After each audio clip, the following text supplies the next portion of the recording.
Bonjour Alberto Fabio Ambrosio, vous Bonjour. êtes un dominicain, Oui, vous êtes professeur, vous enseignez à Luxembourg, oui, et puis vous avez beaucoup vécu en Turquie, vous êtes absolument. beaucoup penché sur le soufisme. Absolument. Alors là, vous nous offrez un livre qui s'appelle Les saisons intérieures. C'est une réflexion sur la vie spirituelle, la vie intérieure, la vie un peu mystique. Ce n'est pas tout à fait l'habitude des protestants, mais enfin, je ne sais pas, peut-être que si. Mais j'aimerais que vous en parliez. Pourquoi vous nous avez fait ce livre? Ça correspond à votre expérience de vie, à votre expérience quotidienne. Pourquoi ce livre sur la vie intérieure? On viendra sur les étapes, mais pourquoi ce bouquin sur la vie intérieure? En fait, j'ai toujours beaucoup lu les auteurs spirituels chrétiens et donc pour moi catholiques, et en particulier les mystiques. Après, je me suis penché pendant plus de 10 ans, presque 20 ans à vrai dire, sur les mystiques musulmans. Et donc, j'ai toujours essayé de lier ce que j'ai étudié à ma vie intérieure, à ma vie spirituelle. Donc, si j'ai étudié le soufisme, c'était une manière aussi, quelque part, d'essayer d'intégrer certains éléments et pas de faire de mélange. Je ne suis pas pour le mélange, je ne suis pas pour le syncrétisme, mais voilà, d'intégrer. Et donc là, ce livre que j'ai risqué d'abandonner à plusieurs reprises, en fait, j'ai commencé à l'écrire. À vrai dire, je pensais écrire même un livre sur Marie. Après, j'ai lâché, au bout d'un moment, j'ai lâché tout de suite, même au premier chapitre. Et après, je me suis dit, mais non, mais ce livre doit être le reflet de ce que j'ai vécu en ces moments. C'est pour ça que ça a pris pratiquement 3 ans, voire 4 ans. C'est un petit livre, mais qui rend compte de l'évolution, à la fois de mon évolution intérieure et en même temps de l'évolution de ma pensée par rapport à la vie spirituelle. C'est-à-dire, l'idée que j'ai de la vie spirituelle, c'est l'idée de la vie tout court, en fait. C'est l'idée de ce qu'on vit à l'intérieur de nous, de nos pensées, de nos sentiments, de nos émotions, liés aux autres et à Dieu. Le sous-titre, la collection, il a écrit Croire à l'âge de l'incroyance. Et en fait, vous réfléchissez beaucoup à comment on peut vraiment croire et vivre une vie de foi dans le monde d'aujourd'hui, qui est tellement éloigné Absolument. de la vie spirituelle. Vous parlez beaucoup de haut, de bas, de difficultés, de doutes, qui est notre vie à chacun d'entre nous. Et pourquoi vous êtes entré là-dedans, dans cette idée qu'il fallait trouver une vie spirituelle malgré tout ce contexte qui est si opposé à la vie spirituelle, à la vie intérieure? C'est absolument ça le point central, c'est-à-dire qu'il faut se mettre un peu à ma place quelque part, mais chaque lecteur et lectrice pourrait se retrouver assez facilement. C'est-à-dire qu'il faut penser que j'ai vécu 11 ans et fréquenté la Turquie, Istanbul, donc en particulier pendant 20 ans. Donc là, nous parlons d'une société qui est officiellement laïque, mais qui est profondément ancrée dans la croyance. Et de plus en plus à l'époque où j'ai vécu, c'est-à-dire les dernières années, les 2 dernières décennies. Donc c'est un pays qui se retrouve avec sa foi, et on sait, les pays musulmans, voilà, la religion est là, publique. Alors que quand je suis revenu en Europe, donc à Paris et à Luxembourg maintenant, et entre les deux, évidemment, l'horizon premier d'un Européen n'est pas forcément religieux. Bien sûr que nous avons notre tradition, bien sûr que nous avons notre quelque part spiritualité, mais enfin, la rencontre de tous les jours, la vie de tous les jours ne nous renvoie pas forcément aux éléments de croyance. Et moi, je pense que c'est ça l'enjeu aujourd'hui du chrétien, c'est-à-dire de comment vivre une croyance même très intérieure, tout en tenant en considération effectivement que l'extérieur n'est pas forcément croyant, qui ne nous renvoie forcément à des éléments du credo chrétien et même de la culture chrétienne. C'est ça l'enjeu aujourd'hui. Parce que le risque, en fait, c'est de vivre une vie chrétienne aujourd'hui complètement déconnectée par rapport à ce que nos amis, nos connaissances vivent. Et je ne peux pas penser une vie spirituelle déconnectée de ce que la vie des autres vivent. Mm-hmm. Alors, ce qui est très étonnant, c'est que vous référez tous vos états intérieurs. Oui. Vous les avez amenés beaucoup. Il faut avoir une vie spirituelle pour regarder sa vie intérieure, ces moments où elle va moins bien ou d'autres. Et vous calquez ça sur les époques de l'année, enfin en Europe, parce que tout le monde n'a pas 4 saisons. Tout à fait, et je le dis aussi. Vous le dites aussi. Donc on passe par l'hiver, l'automne, et puis l'automne, l'hiver, et puis le printemps, et enfin l'été. Vous faites dans cet ordre-là. Pourquoi vous avez fait ce schéma autour des saisons? Vous pensez que c'est ça notre vie intérieure? Oui, je crois. C'est 4 états? au moins 4 états. C'est-à-dire que par ces 4 états, on exprime déjà le fait qu'elle est multiple, elle est très colorée, notre vie intérieure. C'est pas un film tout plat, c'est pas une ligne toute plate, mais c'est une courbe. Et bien évidemment, ça, c'est aussi lié aux personnes qui vivent la vie intérieure. Il y a des personnes, il y a des caractères intérieurs, des caractères de vie spirituelle qui sont beaucoup plus linéaires et d'autres qui sont beaucoup plus mouvementés. Mais même quand c'est assez linéaire, ce n'est jamais le calme plat. Donc ça, c'est une première idée. La deuxième idée, c'est que probablement ce titre était en gestation par rapport aussi à mon nouveau projet de recherche que je mène déjà depuis 2 ou 3 ans, c'est-à-dire la question de la mode et des religions. Et là, la mode, jusqu'à maintenant, jusqu'au temps du Covid, était vraiment scandée par les Fashion Week, donc les semaines, les saisons, hein, donc il y a les saisons dans la mode. Et tout ça, ça m'a dit qu'effectivement, c'est scander le temps de la vie intérieure et qu'il faut prendre en considération que notre vie intérieure n'est pas linéaire. Oui, c'est un peu ça qui m'a en fait conduit à écrire ce livre, de relater, de dire que notre vie intérieure n'est pas linéaire. Alors que, je le dis sûrement pour des catholiques, mais je pense que tout chrétien pourrait le confirmer, notre vie intérieure n'est jamais... On la pense linéaire, mais elle n'est jamais linéaire. Et il faut apprendre à prendre en considération ces courbes de la vie intérieure. Et c'est pour ça que je me suis pas mal confronté à la question du doute. Je veux dire, là, quand j'ai dit être chrétien dans un monde incroyant, c'est la question du doute. C'est-à-dire que les gens doutent, ceux qui vont pas à l'église, ceux qui n'ont pas une vie de véritable fréquentation de la communauté chrétienne, des communautés chrétiennes, c'est des gens aussi qui peuvent nourrir certains doutes. Et pourquoi me penser, moi, en dehors de ce doute ? Je n'ai pas le doute.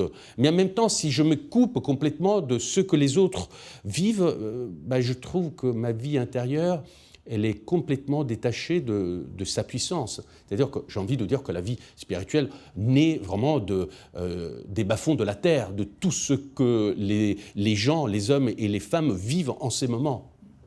Vous partez d'une très belle expérience vous parlez de rencontre de l'amour de Dieu, être saisi par l'amour de Dieu.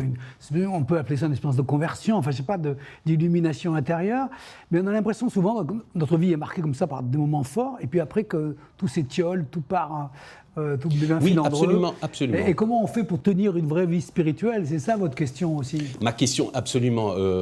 C'est absolument le cœur de tout.